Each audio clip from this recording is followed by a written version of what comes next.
What are you most worried about over the next, let's call it 6 to 12 months? What's the thing that you're like, man, people really got to pay attention to this, and I don't think enough people are paying attention to, whether it's a risk or a potential surprise on the horizon? So people ask me every hour of the day, are we at the bottom? Is it time to buy? And we're not. And the reason I say that is, let's just talk crypto markets, all crypto markets. I don't care what asset class you're in within crypto markets, what coin, what token, what asset, what project. I don't care. It doesn't matter. We're not at the bottom yet. What defines a good bottom is a panic event. Now, we've had some good bankruptcies, but they're all small. You know, yesterday's announcement, Voyager, it's irrelevant. It's so small and so decentralized in the sense that the shareholders are all over the place. And it's not really going to hurt anything. So it doesn't bring the panic bottom that you need. What defines great bottoms is panic in the streets, massive capitulation, massive selling, massive volatility, and then you flush it out. That big toilet in the sky has to flush.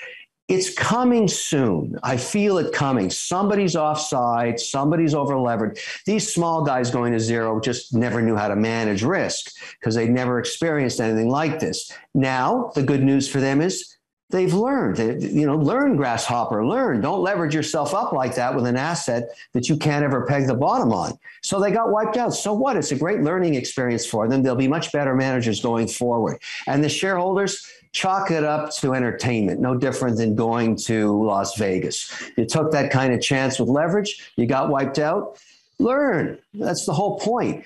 But the big event hasn't happened yet. It's coming to a theater near you shortly. I don't know who it's going to be. Somebody's gnashing their teeth right now. Somebody's way over leveraged. Somebody's trying to borrow cash.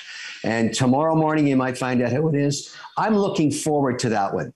That's when you go back into the market, when it's absolute panic in the streets, and it will happen. When you think that we're at the bottom, which you claim that we are not yet, we'll see. Do you just take a slug of cash and you're all in on one shot? Or do you try to dollar cost average your way in? Like, what's your strategy, whether it's in crypto or just other markets in general? How do you normally think about re-entering a market? Yeah, I've never been able to time the bottom. It's impossible. So I've already started to layer in primarily in equities now because, we're still not at the bottom there either because P's are still a little expensive. I anticipate if we could get down to 15 and a half P on the S&P, then you can cherry pick the top 100, highest quality balance sheets in the S&P 500. And that'd probably be a good place to put some money to work. And you'd be layering in. Nobody knows about the recession. It's pretty hard to have a recession of full unemployment, full employment. I mean, we don't have, this is not your typical recession. I can tell you that. I haven't even seen any results yet of private companies I've invested in slowing down at all yet. We can't even hire anybody. So we're in a different kind of time right now, and we'll have to see where that goes. But in crypto, you get a lot more volatility. And, obviously the granddaddy asset is Bitcoin. It's holding its own at 20,000. But if you saw that spike down in a panic sell-off, that somebody had to off their coin because they're, being margin called out, and that thing dropped to 15,000 or something, that would be a good place to start putting money to work in again.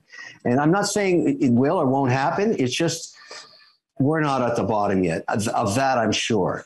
And so you gotta, hold your nose and wait and see what happens. And in the meantime, if you have a position, as I do, you just ride it out. I don't use any leverage in crypto, zero leverage. So it can go to zero and it doesn't wipe me out. Crypto is not leverageable yet. It needs to have policy and needs to be regulated. And then the volatility will go down. Then you can put on some leverage to goose returns. The guys that put on the leverage are wiped out. And every day you hear another story, wiped out to zero. You got pants on? No pants on. All right, my friend. Listen, I appreciate you as always coming on. Where can we send people to find out more about what you're doing in Bitcoin and crypto? Well, Kevin O'Leary TV on every platform, LinkedIn, right through to Twitter. My fastest growing platform, uniquely, which is so interesting because now a lot of Kryptonians are there, is TikTok. Who knew? Are you on TikTok? You bet. I got hundreds of thousands. I just started. I'm up to 600 and something thousand. So it's really taking off, and it's our fastest growing platform. And that content is unique. You have to produce it, as you know. Make me a promise. Hold on. Make me a promise. You don't go on TikTok. Have your team post it, because I can't lose you. I don't need you addicted to TikTok. I'm on TikTok every day. And, you know, what I try and do is have some fun with all of this. You know, you have to realize that no one knows with certainty, particularly in crypto, what's going to happen next. But we're starting to see, and this is really good in this sense. The reason I think we should all be optimistic, probably a great way to leave this, is that every time you see a company go to zero, that's a broken business model that's been wiped off forever. No one's going to do the same thing again. Everybody's going to learn from that mistake. So, you know, I don't want to name the zeros, but you know who they are. They're happening every day now. When they go to zero, it's a good thing, because that business model, that amount of leverage, that idea does not return anytime soon. And so the market gets better. And so the remaining assets get stronger. And that's, you know, my premise. You can see all the work that Sam Bankman-Fried is doing, looking at all these opportunities, taking new positions all over the place.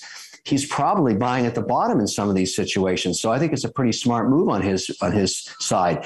But there's a guy that understands leverage. I mean, he's been in the trading business forever. And so he understands risk mitigation. Some of these other guys forgot about that, and they're learning a very important lesson.